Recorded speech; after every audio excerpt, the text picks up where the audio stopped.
आज स्वामी विवेकानंद 161तम जन्मवार्षिक।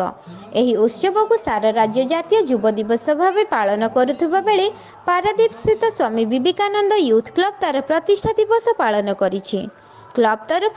स्थानीय विजय चांदपुर ठारे स्वामी विवेकानंद जन्मवार्षिक पालन अवसर में पारादीपर वरिष्ठ सांबादिक नारायण बेहेरा मुख्य अतिथि भाव जोगदे एक केक काटी छोट छोट कुनी कुनी पिला माननकु केक बंटन करथिले। एथिसहित विजयचांदपुर बस्ती रे थिबा 100 रु ऊर्ध्व गरीब असहाय वृद्ध वृद्धा माननकु क्लब तरफ शीत वस्त्र प्रदान करा जायथिला।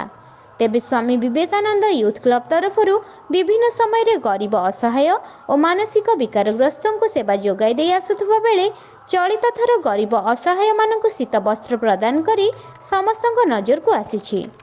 पारादीपर स्वामी विवेकानंद यूथ क्लब सभापति जगन्नाथ हालदार सहित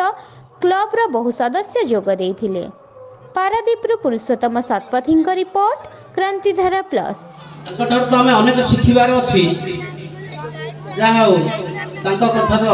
वसुमारी कारण से गोटे धर्म ग्रंथ कहले चले सारा विश्व को स्तब्ध करथिले तांकर ज्ञान रे। 1863 मसीह जन्म ग्रहण करथिले सुधा तांकर आज पर्यंत एवं चिरदिन पर्यंत जेते पर्यंत विश्व थिबो तांकर अमर आत्मा समस्त गान करथिले।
सारा विश्व रे जानी थिबार से महान पुरुष जन्मवार्षिक आज हम स्कूल रो सार शिक्षक रमाकांत परिजय सार एवं प्रकाश सेठी सार एवं आम कल्पना दीदी एवं आम क्लब रो सभ्य माने समस्त एठारे आसी पहुंची जति पाद पुष्पमाल्य अर्पण करबा तापरे स्वामीजी का उद्देश्य केक कटा तापरे